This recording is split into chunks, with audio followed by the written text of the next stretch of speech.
Para sa mga pangarap na hanggang ngayon minumulto ka, minumulto tayo.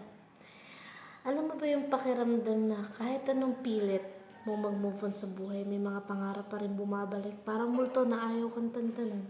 Yung mga dati mong gusto, yung mga plano mo akala mo matutupad na.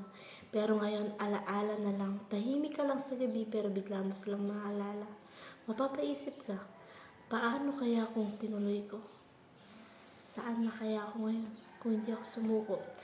Masakit, hindi dahil wala ka ng pangarap, kundi dahil meron pa, nandyan pa rin sila. Kumakatawan, nagpapaalala na minsan naniwala ka sa sarili mo, na minsan ang tapang-tapang mo.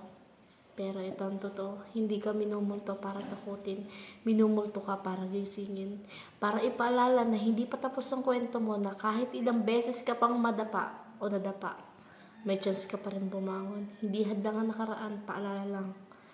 Paalala lang siya kung gaano kalayo nang kaya mong marating. Kaya kung hanggang ngayon hinahabol ka ng pangarap mo, baka hindi ka dapat tumatakbo palayo. Baka oras na para hanapin mo na ulit sila. Dahil ang pangarap na hindi mo sinukuan, hindi kailanman magiging multo. Magiging realidad siya sa tamang oras at sa tamang tapang.